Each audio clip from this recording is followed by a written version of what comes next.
Good morning. It's Sunday the 20th of August 2023 and I'm in Saddleworth, not far from where I did my last walk. Today's walk, I'm starting here beside the church inn at Saddleworth. So it's going to be a much shorter walk today.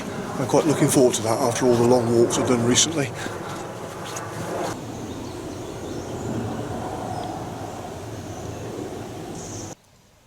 This is Uppermill in the parish of Saddleworth, with the Church Inn pub and St Chad's Church, built between 1830 and 1833. I decided to look around the churchyard before my walk.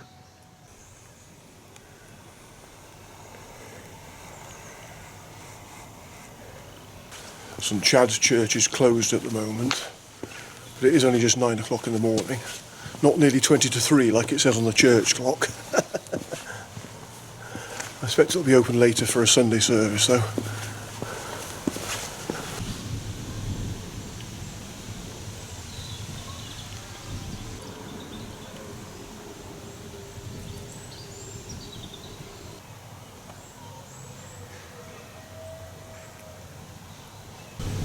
I was a bit worried when I first arrived here because I saw all these cones along the road where I wanted to park. It says parking suspension, but it's for next Saturday, so I should be alright for today. I've left my car outside the church inn, but as I say, that's for next Saturday. Okay, and here's the remains of the old village stocks.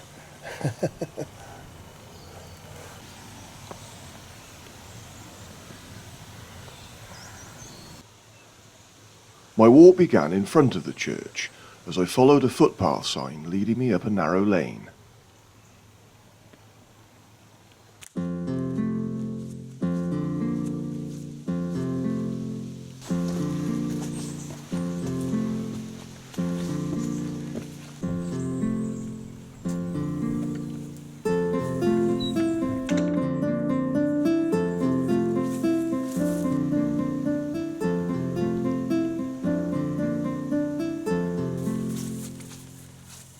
Passing Ivy Bank Farm, I turned left to follow a section of the Oldham Way.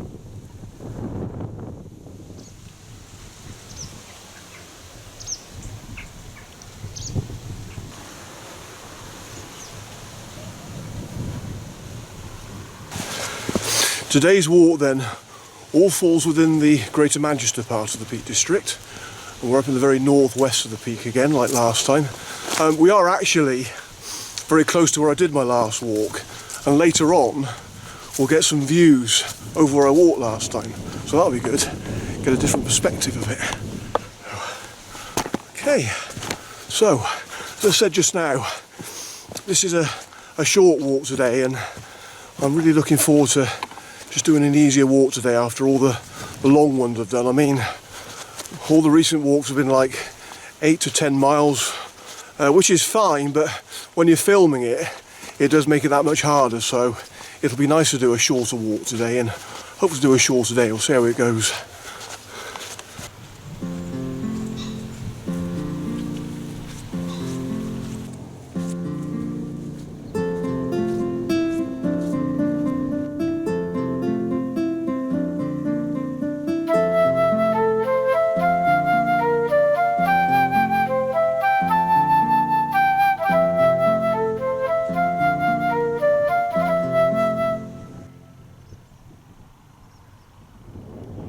My path crossed fields and a couple of streams before reaching a Tarmac Lane.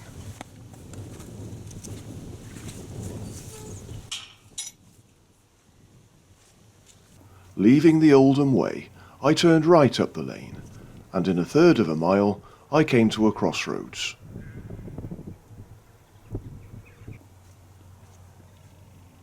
Here I went straight ahead to follow a track uphill. It was a steady climb, and the views behind me were starting to improve.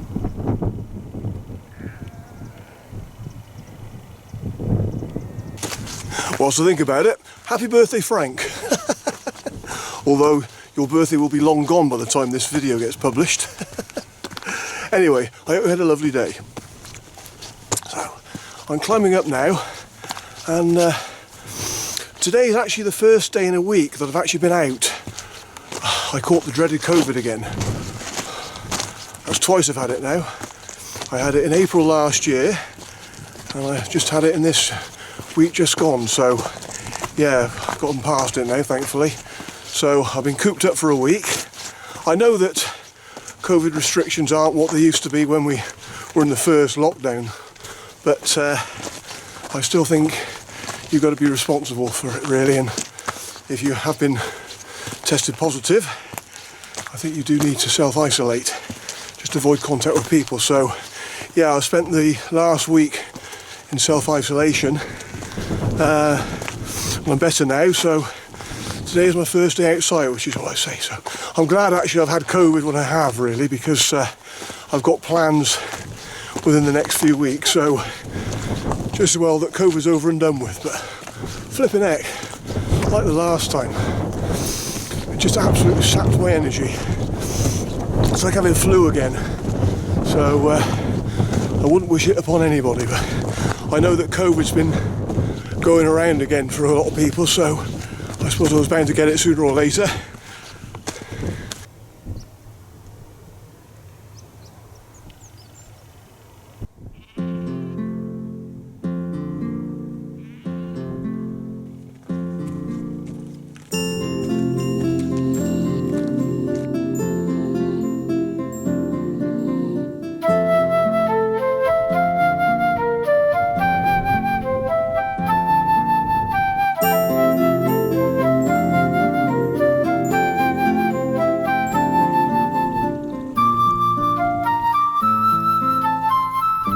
Eventually, the track became a path leading up Broadstone Cliff with its small stream. Keeping on the left-hand side of the stream, I bore left up Broadstone Hill.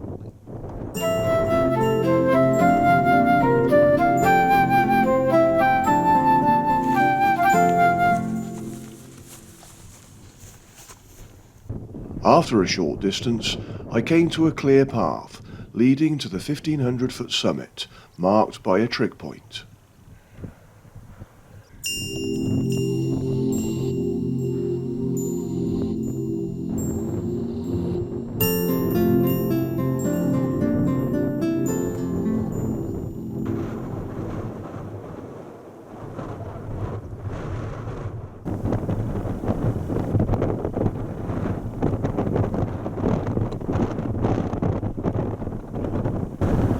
Broadstone Hill then, absolutely wonderful.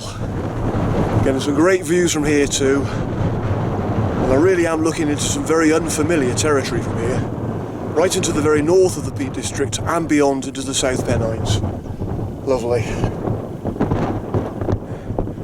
The only place I think I could really point out is Pule Hill, just over there. I think that's Pule Hill. Can't see any views at the moment over that side. I can sort of see great views from where I came from and into the city of Manchester way beyond. But my way is along the ridge now, so hopefully it's going to be a fairly easy walk from now on.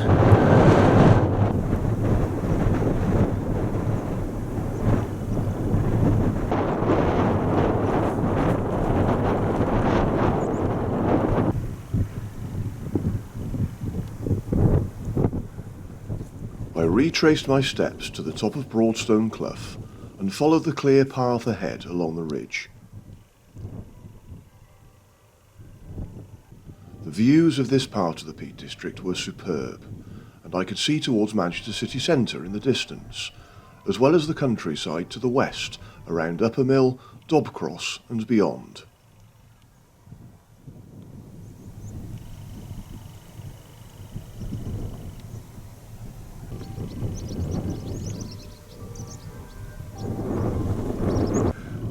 I'm seeing lots more boulders again now. Lovely. And just over there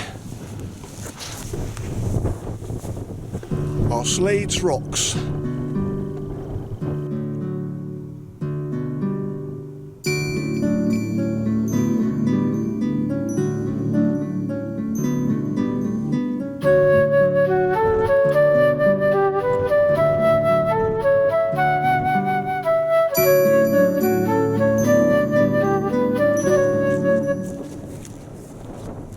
Passing the gritstone outcrops of Slade's rocks, I continued along the ridge path towards the next set of rocks.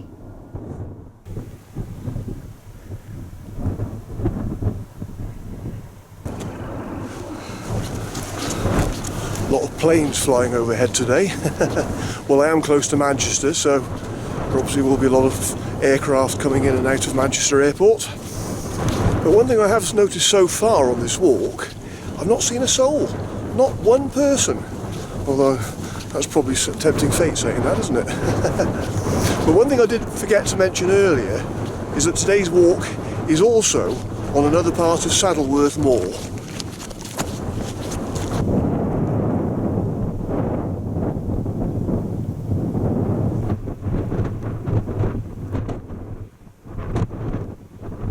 And these are shore rocks.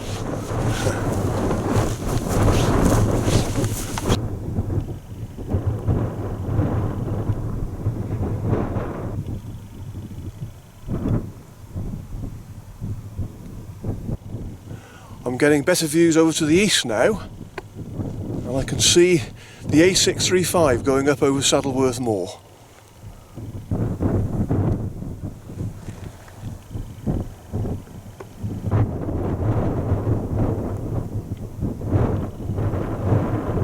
And this boulder is Sugarloaf.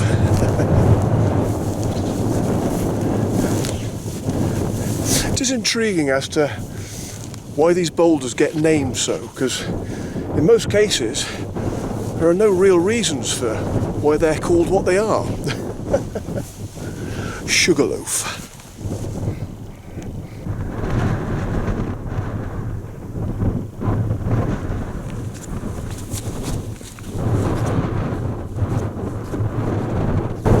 I'm walking on Dick Hill now. So I'm hoping that this hill was actually named after somebody called Richard, and not for any other reason.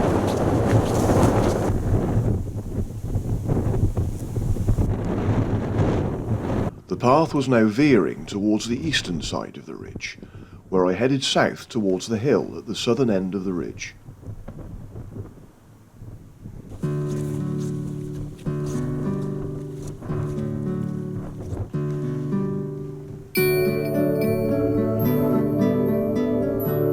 Climbing up onto Aldermans Hill, I reached the rocky viewpoint, providing fine views over Greenfield, Yeoman Hay and Dovestone reservoirs. Despite being very windy, the views were, without doubt, the best on today's walk.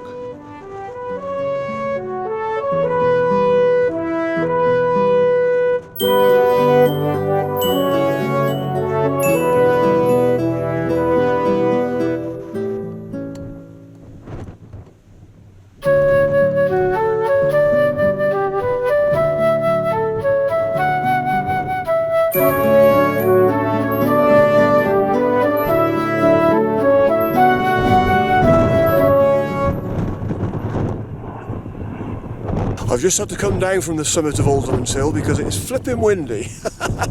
But hey, what fantastic views of Dovestone.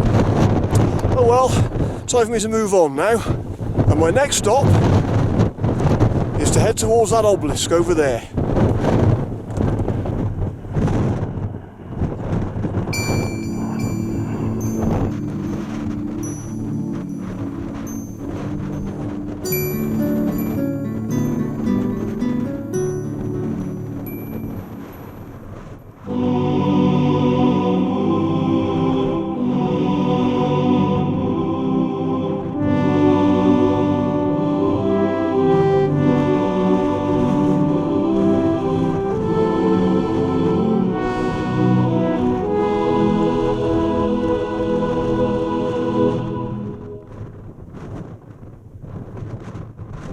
The Pots and Pans monument is the Saddleworth War Memorial, constructed in 1923.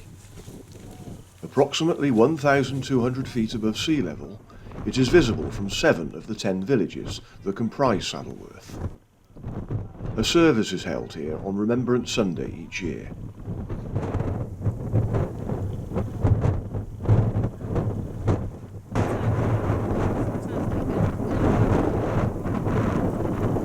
This is the Pots and Pans Monument, which commemorates Saddleworth's losses in the two world wars. Now, why do they call it Pots and Pans Monument? Well, I think the answer to that lies just over here.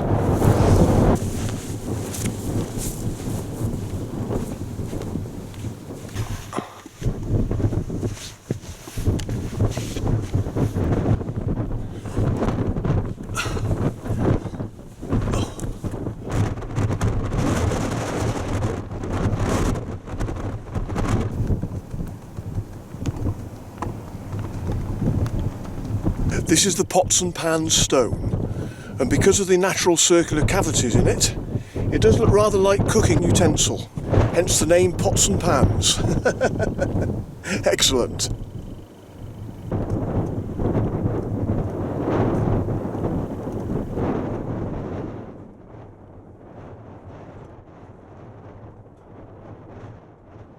I decided to sit on the bench in front of the monument to enjoy the views for a while, before continuing on my way.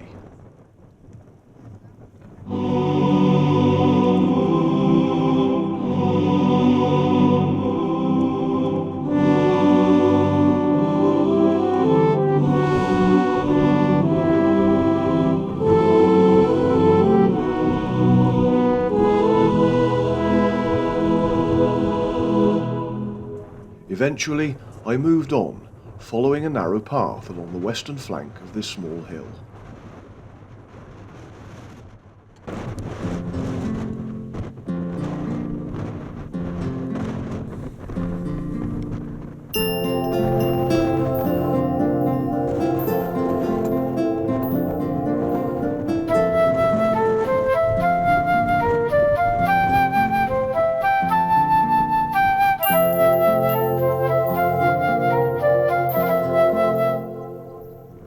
After a while, the routes became more unclear, so my OS Maps app came in very useful here. My way, however, was to descend in a northwesterly direction to pick up a path leading to Pob Green.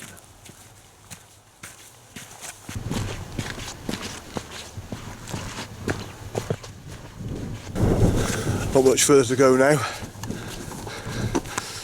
I can see the church tower of Saddleworth Church ahead of me. So, just basically got to aim for it. But now, I'm going to give today's shout out. And I'm going to say hello to Shanita and Michael. I hope you're both well. Now, Shanita, she has a YouTube channel called Countryside Walking. And it's a channel that I've been following for quite a few years now. And I don't like saying that I've got favourite channels, because all the channels that I follow I enjoy, but there are a few which I'll just consider favourites for my own personal reasons, and Shanita's Countryside Walking channel is one such channel. It's fantastic, it's just second to none.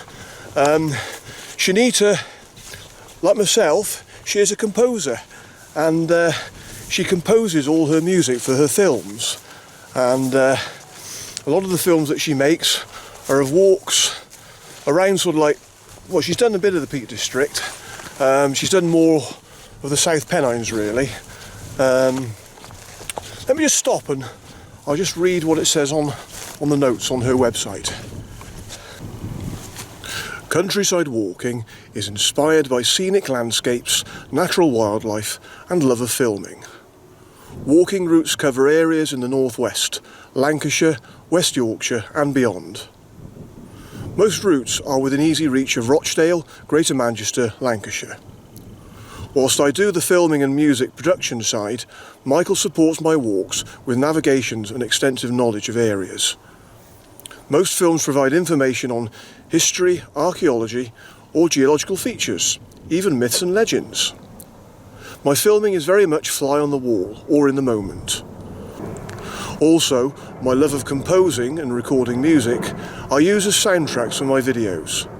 I therefore have another channel focusing entirely on original music, instrumental music. Hope you enjoy watching. Well, yes, Shanita does actually post a lot of her music on another YouTube channel, Instrumental Music. But I've been following Countryside Walking for some time now, and Shanita and Michael are a great team. I mean, the notes say it all. Shanita is fantastic at making music and she does great filming. You don't see her much in front of the camera. It tends to be more of Michael. And Michael's knowledge is second to none. His local knowledge, whether it's history or archaeology, anything, he's just fascinating to watch, and he knows so much.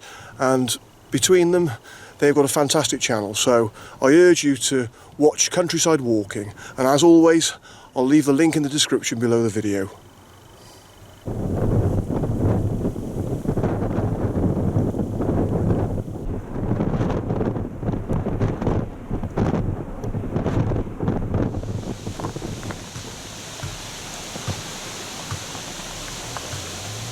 So I'm back where I started the walk, by the church, and you know what? The church clock still says nearly 20 to 3. Actually, it's probably closer to that time. Oh, it's not far off, it's 2:15 now, so but I wonder how long it's been saying 20 to 3. Anyway, that's been a fantastic walk, and it's been nice to do a slightly shorter one than normal. And I think today I really am going to round off my day with a pint in the church inn.